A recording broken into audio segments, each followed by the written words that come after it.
Divorce. The word hung in the air of my silent apartment like a confession I never thought I'd make. I stared at the legal document on my kitchen table, the culmination of 30 years of patience stretched beyond its breaking point. My silver framed wedding photo stared back at me, a reminder of everything I'd sacrificed. Brad's charming smile, the one that had once made my heart race, now seemed like a mask hiding the predator beneath. Ms. Sanders? The nurse's voice on my answering machine cut through my thoughts. This is Memorial Hospital calling to confirm your joint replacement surgery for next Tuesday. Please call us back regarding your insurance coverage and payment arrangements. I laughed bitterly at the irony. There would be no surgery next Tuesday. There would be no payment arrangement. The money of my money, my salvation was gone, drained away by the husband who had vowed to love and cherish me. My cell phone vibrated against the hardwood table. Mother's name flashed on the screen, the third call today. I let it ring. Ellen, it's your mother again. Her clipped voice spoke into the void. Brad called us very upset. You need to stop this foolishness immediately. Marriage is about compromise. Call me back. I turned off the phone and returned to the divorce papers, my hands steady as I signed my name. Ellen Sanders. Soon to be Ellen Campbell again, reclaiming the person I was before I became an accessory to Brad's carefully constructed faud. At 52, with debilitating rheumatoid arthritis and an empty bank account, I was starting over. The thought should have terrified me, but all I felt was a curious lightness. The weight of pretending had been heavier than I realized. Flashback of the discovery. 3 weeks earlier, I'd been sitting in Dr. Mendoza's office, reviewing my latest scans. 30 years as a nurse had taught me to read medical imagery, but I didn't need experience to see what was happening to my joints. The disease is progressing more rapidly than we anticipated, Dr. Mendoza said, her finger tracing the shadowy erosion of my hip joint. At this rate, without surgical intervention within the next 6 months, you're looking at wheelchair dependency, Ellen. I nodded, already calculating the timeline. The joint replacement surgery fund Brad and I had been building for years now stood at just over $120,000. My nurse's insurance covered some, but not the specialized procedure and rehabilitation program I needed. Schedule me in, I said with quiet determination. Use the first available slot. On the drive home, memories of my nursing career flooded back, the patients I'd helped, the lives I'd touched before my own hands became too painful to continue. I'd worked double shifts for years, setting aside every bonus and bit of overtime pay for this inevitable day. The bank statement was waiting in our mailbox. I opened it at the kitchen counter, scanning numbers that didn't make sense. That can't be right, I whispered, reaching for my laptop to check our online account. $732.14. The joint surgery fund, our safety net, my future reduced to less than $1,000. The room tilted beneath me. I gripped the counter, knuckles white against the granite. Then I heard Brad's key in the lock, his cheerful whistle, the sound of his expensive leather briefcase hitting the floor. Honey, I'm home. You wouldn't believe the day I've had. That investor I told you about finally, he stopped mid-sentence when he saw my face. Ellen? What's wrong? I simply turned the laptop toward him. The surgery fund. What happened to it? A flicker, just a momentary faltering of his confident smile, but I caught it. After 30 years of marriage, I knew every micro-expression that crossed his face. Oh, that. He loosened his tie. I've made a temporary investment. A real estate opportunity through Daniel. It's going to double our money in 6 months. Without discussing it with me, my voice was steel. That was my surgery money, Brad. My future. Our future, he corrected, that smooth, reassuring tone I'd heard him use with his clients. Trust me, Ellen. This is going to set us up for retirement. Daniel has major investors lined up. My brother-in-law's name hung between us like a curse. Brad's golden boy brother, the financial genius who'd been bleeding the family dry for decades while everyone looked the other way. Dr. Mendoza says I need the surgery within 6 months. The joint is deteriorating faster than expected. Brad waved dismissively. Doctors always exaggerate the timeline. It's how they fill their schedules. I stared at the stranger wearing my husband's face. I was a nurse for 30 years. Don't tell me what doctors do. He sighed dramatically. Ellen, you're being emotional.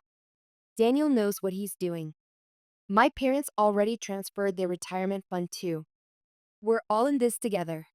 That's when it hit me. The full terrible truth.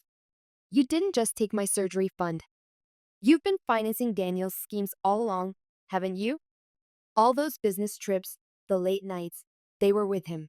He's family, Brad said, as if that explained everything. I'm family too. My voice cracked. 30 years of restraint beginning to fracture. Or at least I thought I was. At the in-laws' house, Sunday dinner at the Peterson house had been a weekly tradition since Brad and I married. My in-laws' sprawling colonial home in the suburbs was a monument to appearances, perfect landscaping hiding crumbling foundation, expensive furniture masking emptiness. I hadn't planned to attend after discovering what Brad had done, but something propelled me there, perhaps the need for answers, or maybe just to see their faces when confronted with the truth. Ellen, darling. Margaret Peterson air kissed my cheek, her perfume cloying. At 75, she still dyed her hair the same honey blonde as her precious son Daniel. Brad said you weren't feeling well. So glad you changed your mind. I followed her through the familiar hallway, past the wall of family photos where Daniel dominated every frame. Brad in supporting roles. Me, when present at all, at the edges a chronically ill appendage to their perfect family portrait. William Peterson sat in his usual armchair, newspaper wall creating the barrier he hid behind whenever conflict threatened. At 78, the former professor's sharp mind was beginning to dull, though he fought to conceal it. And then there was Daniel, handsome, charming, charismatic Daniel. The 55-year-old wunderkind who had never actually succeeded at anything beyond convincing others to fund his failures. The prodigal sister-in-law returns. Daniel raised his whiskey in mock salute. Brad said you were under the weather. I'm feeling much better now, I replied, setting my medical file on the coffee table with a deliberate thud. Clear-headed, in fact. Brad entered behind me, face tight with warning. Ellen, remember what we discussed? About how you emptied my surgery fund for one of Daniel's schemes? Yes, I remember perfectly. The room fell silent. Margaret's social smile froze. William's newspaper lowered slightly. Daniel laughed nervously. Look, Ellen, I know Brad explained this was just a temporary situation. The returns on this investment, stop. I opened my medical file, removing Dr. Mendoza's latest report. I have advanced rheumatoid arthritis. My right hip joint is deteriorating rapidly. Without surgery within 6 months, I face permanent disability. This isn't about returns on investment. This is about my ability to walk. Margaret huffed. Always so dramatic about your condition, Ellen. I'm sure it's not as urgent as, I was a nurse for 30 years before the pain forced me to retire early. I interrupted, my voice steady. I've spent my career interpreting medical reports. Would you like me to explain exactly what bone erosion means, Margaret? Or perhaps you'd prefer to see the scans showing the joint destruction. William shifted uncomfortably. Now, Ellen, we understand you're upset. You understand nothing. I turned to face him directly. You were a professor of literature, William. You taught your students to recognize themes, to see patterns. Have you ever noticed the pattern in your own home? How Daniel's failures are always funded by everyone else's sacrifices. That's enough. Margaret snapped. Daniel is building something important. These things take time, and temporary setbacks are normal in business. I laughed bitterly. Temporary setbacks? He's 55 years old. When do the successes begin? Ellen, Brad warned. You're crossing a line. No, Brad. I crossed that line when I signed our marriage certificate. I just didn't know it was a blank check for your brother. Daniel stood, face flushed with anger. You have no idea what it takes to build something significant. The pressure, the risks, and you have no idea what it's like to wake up every morning in pain, knowing it will only get worse, I counted. To work double shifts with joints on fire because you're saving for a surgery that might give you some quality of life back. The doorbell rang, breaking the tension. Margaret rushed to answer it, clearly relieved for the interruption. Ellen. It was Carol, my sister-in-law, Daniel and Brad's younger sister. At 50, she carried herself with the quiet dignity of someone who had learned to survive in the shadows. I thought I might find you here. Our eyes met, and I saw something there I'd never noticed before, resolve tinged with anger. I need to speak with you, she said quietly. Privately. Flashback at the beginning, I met Brad Peterson when I was 22, fresh out of nursing school. He came into the with a sprained wrist, a tennis injury, he explained with a charming smile that made my young heart flutter. You have gentle hands, he said as I wrapped his wrist. Most nurses just manhandle you. I blushed, flattered by the attention of this handsome man in expensive tennis whites. When he asked for my number, I gave it without hesitation. Our courtship was a whirlwind. Fancy restaurants, weekend getaways, flowers delivered to the nurse's station.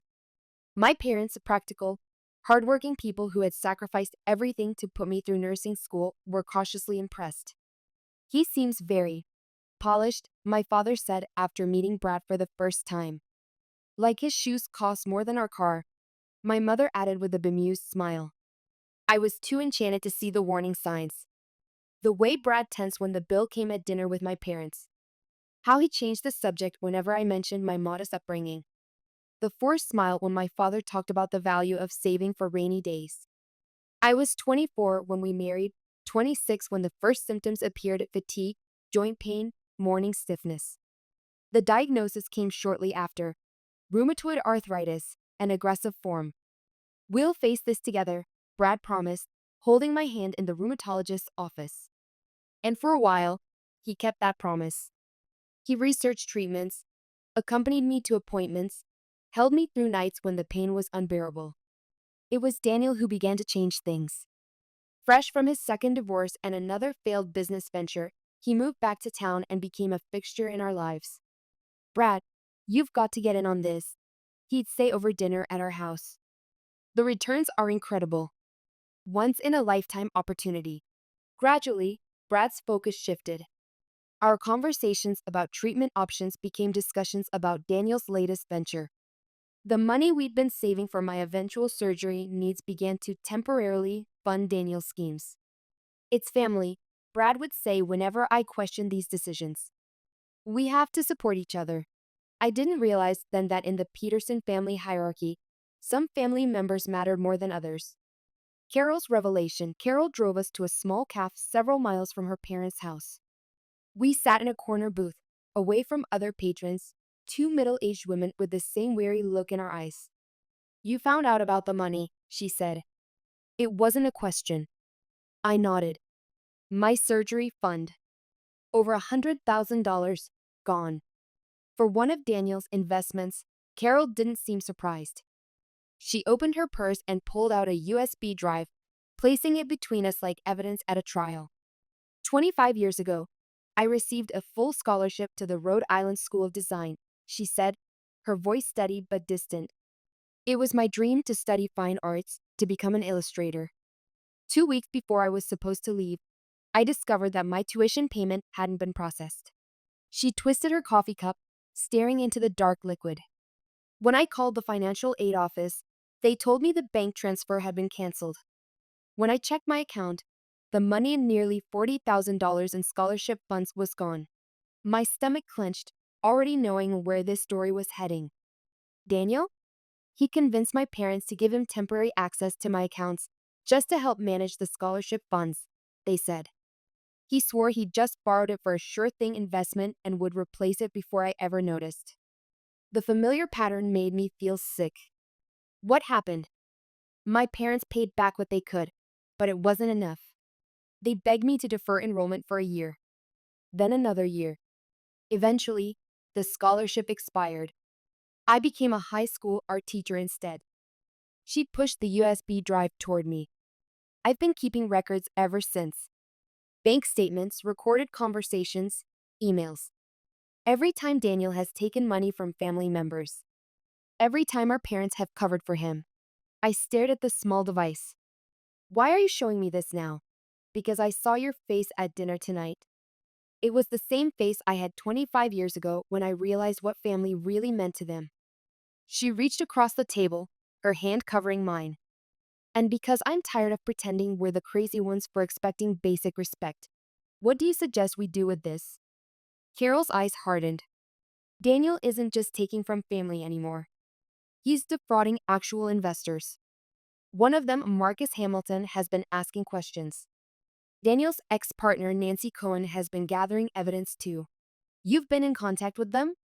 For months. We've been building a case. She squeezed my hand. Your surgery fund was just the latest victim, Ellen, but it could be the last.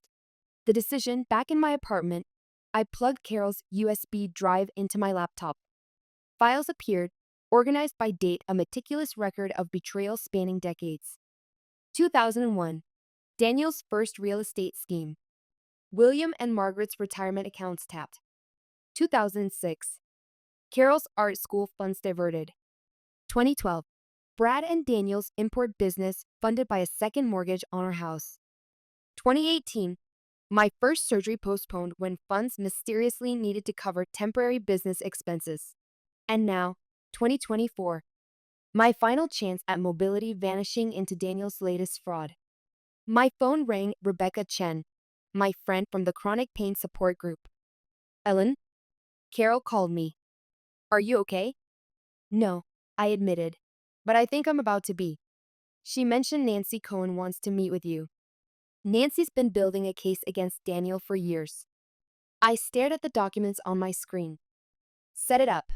2 days later, I sat across from Nancy Cohen in her austere downtown law office. At 53, she exuded the confident precision of someone who had built her career on paying attention to details others missed. Daniel and I were partners for 18 months, she explained, laying out files on her desk. Romantic and business. By the time I realized what he was doing, he'd already used my legal credentials to legitimize several fraudulent ventures. Why didn't you report him then? I did, but his parents hired an expensive attorney, evidence disappeared, and witnesses suddenly couldn't remember key conversations. Her smile was sharp, so I decided to play a longer game. I've been documenting everything since, not just what he did to me, but to every investor who's come after. She pushed a folder toward me. Marcus Hamilton is his latest target. Marcus has invested nearly $500,000 in a property development that doesn't exist. I flipped through the documents, bank transfers, forged permits, manipulated photographs of construction that had never begun. Why are you showing me this? I asked, though I already knew the answer. Because your family, Nancy said. Your testimony about the surgery fund, combined with Carol's evidence and mine, could finally end this. Marcus is ready to press charges, but family testimony would seal the case. I looked down at my hands, once steady enough to insert IVs in squirming children, now swollen and painful even at rest. Hands that would never improve without the surgery Daniel had stolen from me. If I do this, I said slowly, I'm not just reporting Daniel. I'm exposing Brad, William, Margaret, everyone who enabled him. Nancy's eyes softened slightly. I know what family loyalty costs, Ellen. I've seen what it's done to Carol. But sometimes the kindest thing you can do for people is stop letting them destroy others. I thought about my parents, both gone now. How they'd worked multiple jobs to put me through nursing school. How they'd taught me that integrity mattered more than appearances. When do we begin? I asked. The confrontation. Marcus Hamilton's investment meeting was held at the Grand Plaza Hotel, crystal chandeliers and mahogany panels creating an atmosphere of old money and trustworthiness. Perfect for what Daniel Peterson had always aspired to be. I sat in the back row, a manila folder in my lap containing copies of every document Nancy, Carol, and I had compiled. My heart pounded, but my hands were steady. Daniel stood at the podium, confidence personified in his tailored suit and practiced smile. What we're offering today is more than an investment opportunity, he was saying. It's a chance to be part of something transformative. The lakeside development will change the landscape of our community while delivering unprecedented returns. Brad sat in the front row, nodding supportively. Margaret and William were there too, proud parents watching their prodigy perform. I caught Carol's eye across the room. She gave an almost imperceptible nod. Marcus Hamilton stood up. Before we continue, Mr. Peterson, I'd like to address some concerning information that's come to my attention. Daniel's smile flickered. Of course, though perhaps we could discuss any questions privately after the presentation. I think all investors present would benefit from hearing this, Marcus replied, signaling to an assistant who began distributing folders identical to mine. These documents suggest that construction on the lakeside project has not actually begun, despite your claims and the photographs you've provided. Brad stood up. There's clearly been a misunderstanding. There's been no misunderstanding. Nancy's voice cut through the murmur that had risen in the room. She walked to the front, professional and poised. The permits shown in your prospectus are forgeries. The construction company listed has never heard of the project. And the bank accounts where investor funds supposedly go toward development costs are actually being funneled to personal accounts and gambling debts. Daniel's face hardened. These are serious accusations without merit, and frankly, they border on slander. We also have testimony from family members, Marcus continued, gesturing toward me. Ms. Sanders? All heads turned as I stood, folder clutched against my chest. Ellen? Brad's voice cracked with betrayal. What are you doing? I walked to the front of the room, each painful step a reminder of what had been taken from me. My name is Ellen Sanders. I'm Daniel Peterson's sister-in-law. 3 weeks ago, I discovered that the $120,000 my husband and I had saved for my urgent joint replacement surgery had been emptied without my knowledge or consent. My voice remained clinical, detached, the same tone I'd used when explaining difficult diagnoses to patients for 30 years. This was not an isolated incident. For decades, Daniel has systematically taken funds from family members and investors alike, with the knowledge and enablement of his parents and my husband. William half rose from his seat. Now see here. I have records dating back 25 years, I continued, documented by Daniel's sister Carol, his former partner Nancy Cohen, and myself. Bank statements, recorded conversations, forged signatures, including medical loan applications with my forged signature from 2018. The room erupted in questions. Security was called. Marcus Hamilton's legal team began collecting contact information from shocked investors. Through the chaos, I locked eyes with Brad across the room.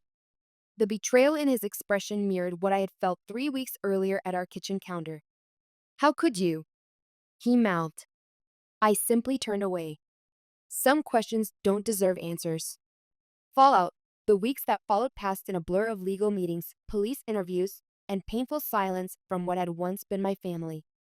Brad moved out the day after the investment meeting, taking only his clothes and personal items. This isn't over, he warned as he left. They'll never forgive you for this. I changed the locks that afternoon. Daniel was arrested on multiple counts of fraud, forgery, and embezzlement. The evidence Nancy, Carol, and I had compiled left little room for the fancy lawyers Margaret and William hired. Brad wasn't charged, but his reputation as a financial advisor was destroyed. The firm where he'd worked for 20 years asked for his resignation. As for William and Margaret, the reckoning came in different forms. Their sprawling house mortgage to the hilt to fund Daniel's schemes went into foreclosure. Williams University rescinded his emeritus status when evidence emerged that he had helped Daniel forge documents on university letterhead. Through it all, Carol remained my steadfast ally. We spoke daily, meeting for coffee or quiet dinners, piecing together our newly liberated lives. Mother called again, Carol said one evening as we sat in my apartment. She wants to see us. What did you tell her? That I'd ask you. She says father isn't doing well.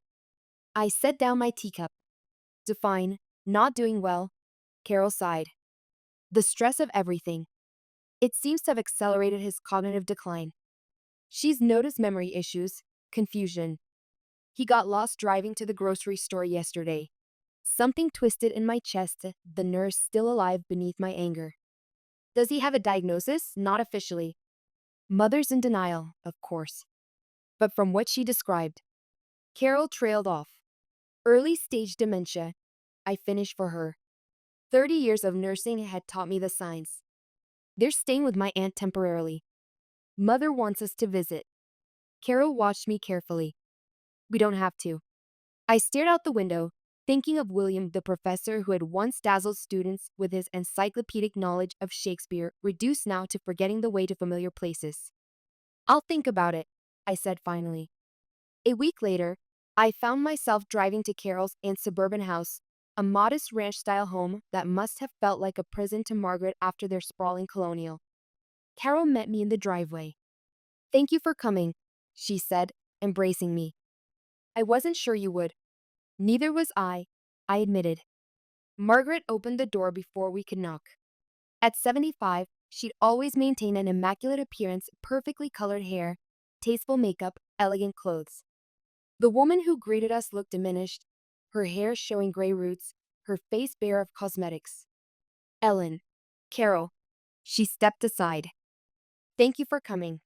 The guest house was small but comfortable. William sat in the living room, staring out the window.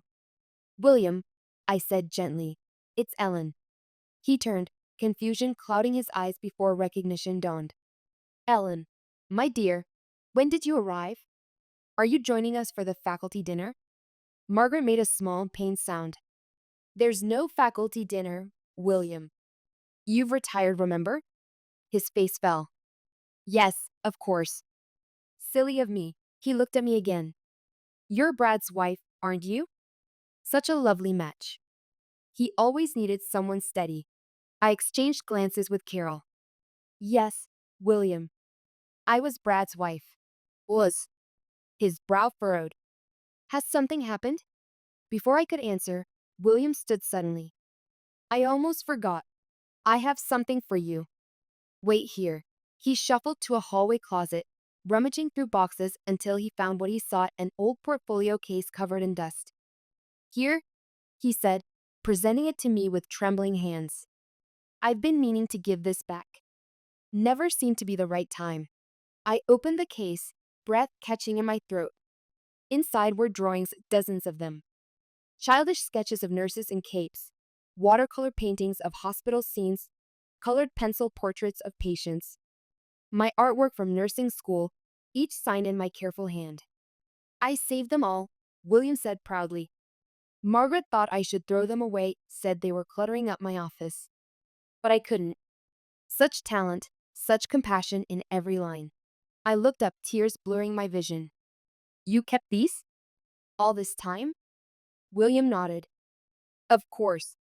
You were the daughter I always wished." He trailed off, looking confused again. "I mean, you have such gift for capturing humanity." Margaret stepped forward. "William, why don't you rest a bit?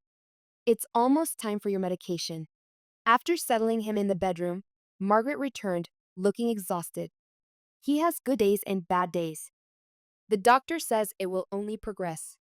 "I'm sorry," I said, and meant it. "Are you?" Her voice held no accusation, only genuine question. "After what we did to you, what we allowed to happen." "I'm a nurse, Margaret. I don't wish illness on anyone, not even people who hurt me." She nodded, tears forming. "I deserve that. We deserved everything that's happened." She gestured around the modest house. "All those years protecting Daniel, making excuses, and for what? To end up here anyway with nothing to show but shame and regret." "Why did you do it?" Carol asked, the question we'd both carried for decades. "Why was Daniel always worth more than us?" Margaret sank into a chair. "He was our miracle baby. After 3 miscarriages, the doctor said I'd never carry to term. Then Daniel came perfect, beautiful. Everything he did seemed miraculous to us. His first steps, his first words, the way he could charm anyone." She looked between us. "It became a habit, I suppose. Seeing only what we wanted to see, dismissing the warning signs. By the time we realized how damaged he'd become, enabling him was easier than facing what we'd created." I thought of the drawings William had saved, evidence of a connection I never knew existed. "You couldn't break the pattern, even when it was destroying your daughters." "Daughters," Margaret repeated softly. "Yes, that's what you both were, even if we never treated you that way." She looked directly at me. "I have no right to ask for forgiveness, Ellen, but I am sorry. For everything. New beginnings. The money came from an unexpected source. Marcus Hamilton, touched by my story and furious at having been deceived by Daniel, arranged for a portion of the recovered funds to be directed to my medical needs. Consider it restitution, Nancy explained as she handed me the check. Marcus believes in justice, even when the legal system moves too slowly.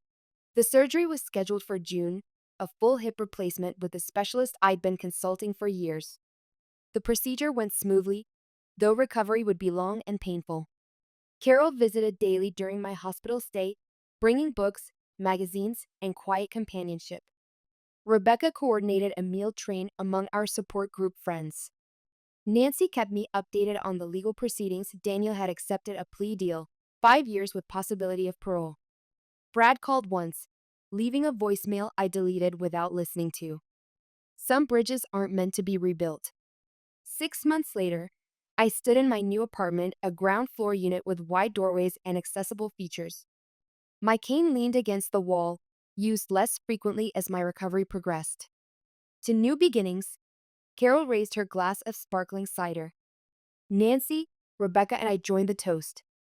The doorbell rang, an unexpected sound on our girls' night. I opened it to find Margaret standing there, looking uncertain. "I apologize for interrupting," she said. "Carol mentioned you were having friends over, but I..." She held out a small package. "William wanted you to have this. He's having a clear day, and he insisted." I accepted the package. "Would you like to come in?" She shook her head. "No, I wouldn't impose. But thank you." She hesitated. "He's being moved to a memory care facility next week. The progression is faster than expected." "I'm sorry to hear that. He'd like to see you before he goes."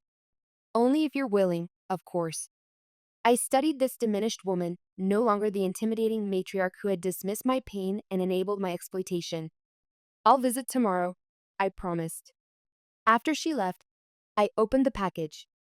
Inside was a small wooden box I recognized from William's office. It contained a collection of paper cranes, dozens of them, folded from colorful paper. A note in William's increasingly shaky handwriting read, "Ellen, you once told me these symbolize healing and hope. I've been folding one each day, praying for your recovery. May they bring you the peace you deserve. With regret and love, William." New beginnings continued. I remembered now a conversation from years ago when I'd folded cranes for my pediatric patients. William had noticed me making them during a family gathering, had asked about their significance. I never thought he'd been truly listening. "What is it?" Carol asked, joining me at the door. I showed her the cranes. "Your father made these. One every day." She touched one gently. "He always was more complicated than he seemed." The next morning, I visited William at the house one last time before his move to the memory care facility. He was having a good day, clear-eyed and present in a way that made the contrast with his confused moments even more heartbreaking. "Ellen," he greeted me from his chair by the window. "Did you receive my cranes?" I did. "They're beautiful, William." "Thank you." He nodded, pleased. "I want you to know something, while I still can." He gestured to the chair beside him. "I was a coward. All those years, watching Margaret and the boys dismiss your needs, your pain. I knew better as an educated man.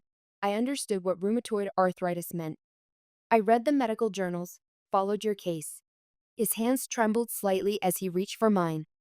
"I kept your drawings, your medical articles. I was proud of you, Ellen. The compassionate nurse, the strong woman who kept going despite everything. But I never stood up for you. Never fought for you the way a father should." "Why not?" The question that had haunted me for decades. He looked out the window, expression distant. "Fear, I suppose.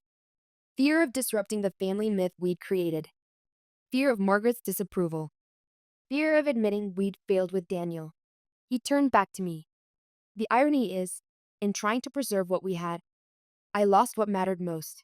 We sat in silence for a moment, the weight of 30 years hanging between us. "I don't expect forgiveness," he said finally. "But I wanted you to know the truth before." He gestured vaguely to his head. "Before I lose the ability to tell it." I squeezed his hand gently. "Thank you for that, at least." When I left an hour later, I knew it might be the last coherent conversation we'd ever have. The mix of grief and relief was complicated, a mourning the father he could have been, relieved to finally hear the truth, even as it came too late to change the past. 1 year later, look at you go. Carol cheered as I walked across my apartment without my cane, movements still careful but steadier than they'd been in years. The physical therapist says I'm ahead of schedule, I said, unable to keep the pride from my voice. At 53, I defied the odds, reclaiming mobility that many thought was lost forever. My phone chimed with a text from Rebecca. Meeting still on for 2 p.m.? New members joining today. I need to get ready, I told Carol. The support group's expanding. After my surgery and recovery, I'd taken over leadership of the chronic pain support group where I'd met Rebecca years ago. What had started as a small gathering in a hospital conference room had grown into a formal nonprofit, helping patients navigate the complex medical and insurance systems that so often failed them. Need a ride? Carol offered. She'd become not just a sister-in-law, but a true sister in the aftermath of our family's implosion. I can drive myself now, I reminded her with a smile. But stay for lunch first? As we prepared sandwiches in my kitchen, Carol updated me on family news. Mother's moved into senior housing. The small inheritance from Aunt Martha finally came through. And William? Good days are rare now. He recognized Mother most of the time, me occasionally. She hesitated. He asked about you, though. Even on his confused days. I nodded, unsurprised. Our last connection had been the most authentic. Any word from Brad? I asked, the question I still couldn't help asking despite everything. He's in Arizona. Started over at a smaller firm. Carol arranged tomato slices on her sandwich. He sent me an email last month, asked if I thought you'd ever consider. She trailed off. Consider what? Reconciliation. He claims he's changed, that losing everything made him reevaluate his priorities. I shook my head. Some bridges stay burned. That's what I told him. She squeezed my arm. You deserve better than someone who only recognizes your worth after you're gone. After lunch, I drove myself to the community center where our support group now met. The freedom of independent movement still felt like a miracle after years of dependence and limitation. The meeting room was already filling when I arrived, familiar faces and new ones, all bearing the invisible badge of chronic pain and illness that had once isolated each of us. Everyone, this is Ellen. Rebecca introduced me to the newcomers. She founded our advocacy program and leads our insurance navigation workshops. A middle-aged woman with a cane similar to my old one approached after the meeting. Your story about standing up to your family. It gave me courage, she said quietly. I've been letting my husband make all my medical decisions. Yesterday, I scheduled the surgery he's been telling me I don't need. I smiled. The hardest person to stand up for is yourself. Does it get easier? Being on your own? I thought about my journey, the betrayal, the anger, the legal battles, and finally, the peace of self-determination. Being alone isn't the same as being lonely, I told her. I have my chosen family now, Carol, Rebecca, Nancy, the people in this group. And I have myself, the self I reclaimed when I stopped accepting crumbs of care from people who should have provided feasts. That evening, back in my apartment, I sat by the window looking at the paper cranes William had folded. Next to them stood the framed divorce decree, not as a reminder of bitterness, but as a certificate of liberation. My phone rang Nancy with news about the final settlement from Daniel's case. The legal proceedings had dragged on for months, but the end was finally in sight. The judge approved the distribution, she reported. Your portion should arrive next week. What will you do with it? I looked at the business plan on my kitchen table, a proposal for a patient advocacy center targeting older women with chronic conditions, designed to help them navigate the medical, legal, and insurance systems that so often worked against them. I'm going to build something, I said. Something that matters. After we hung up, I opened my laptop to the half-finished website for Second Chance Advocacy, the organization I was creating with Carol, Rebecca, and Nancy. Our tagline: it's never too late to reclaim your life. At 53, with a rebuilt hip and a rebuilt life, I was finally the author of my own story. Not a supporting character in the Peterson family drama, not the dutiful nurse wife subordinating her needs to others, but Ellen Campbell, survivor, advocate, and woman who had learned that sometimes the greatest act of healing is letting go. Outside my window, the sunset painted the sky in vibrant colors, oranges and pinks that reminded me of the drawings William had saved. Some connections endure, even when relationships transform. Some truths emerge, even after decades of silence. I crossed the room without my cane, each step a small victory, a testament to resilience.